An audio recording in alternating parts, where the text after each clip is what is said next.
Back in the early 90s, suspension on a bicycle at that point in time was a relatively new concept, and people were a lot more creative back then than they are now. People did things like cables replacing down tubes, and people were experimenting with head shocks. Those were all some weird innovations that are neat to look at in hindsight. I cannot say that about this. This is definitely the sketchiest and most bizarre bike part I have come across ever, and it's called the Sus 21.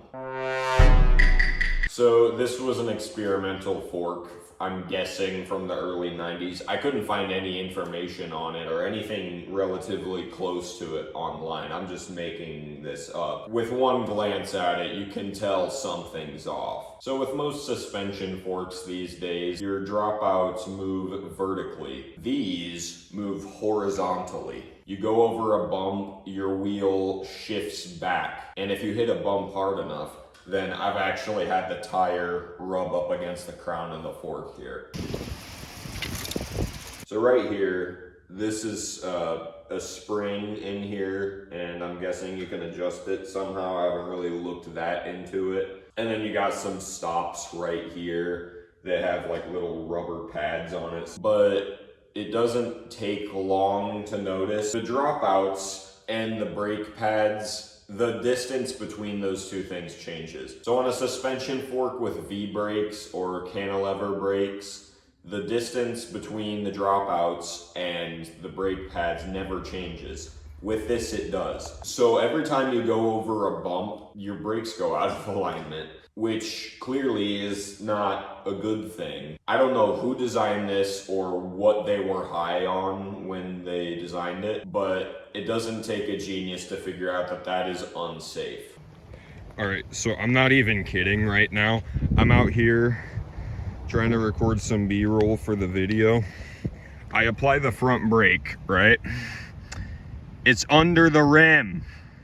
I mean, this isn't even unreasonable. I'm just out here riding and I apply the brake and the caliper just like goes under the rim. Like, are you seeing that? Like, cause to me, that doesn't look very good. And it doesn't end there either. That is just the beginning of the problems I have with this fork. So when you're cruising, your wheel is creating a gyroscopic force. And when you apply the brake, especially on a rim brake bike like this, your wheel is going to want to lurch back. Now, usually it doesn't do that because the brake pads and the dropouts are fixed together. But with this, your dropouts go back horizontally and your brake pads stay in the same place. So the whole wheel, it kind of shifts back when you apply the brake. And if you apply it hard enough, then the tire is going to rub against the crown of the fork. So the tire rubs against the crown of the fork when either the suspension is compressed all the way or when you apply the front brake. Now that is too much tire rubbing against the crown of the fork. You should never have that, like ever. And you don't on other bikes, but with this, it's inevitable. So I remember one day I was out riding with one of my friends. We were going on a casual road ride together and I was riding this with this fork equipped. So I'm going on some bike path alongside a road and some idiot takes a left-hand turn without yielding to us on the pedestrian path. So I had to come to a stop real quick. So I firmly applied the front and rear brake, but the tire bit so hard on the crown of the fork that I just flew completely over the bars and onto the road like a few feet from where the dude was turning. So if I had applied the brake any later, then it would have thrown me over right in front of the car. And you're gonna have idiot drivers no matter what kind of fork you're using. I'm just saying, any other bike, I would have just come to a stop. With this, it tried to kill me. And that got me to thinking that maybe this wasn't designed for 27-inch wheels.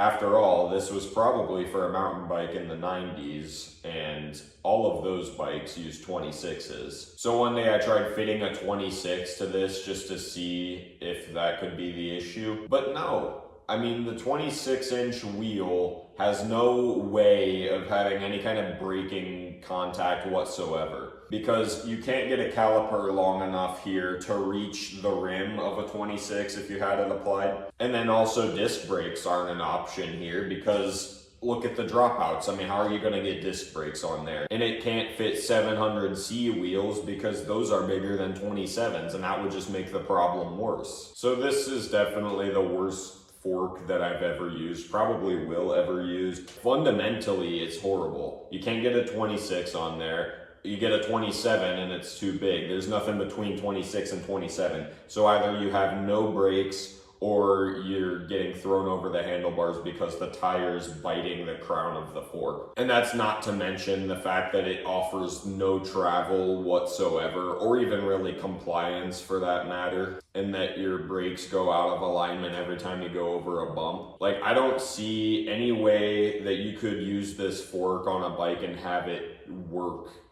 in any sort of good way whatsoever. So officially the worst bike product I've ever used. If you want to see it in a future video, I might bring it back if there's enough demand for it.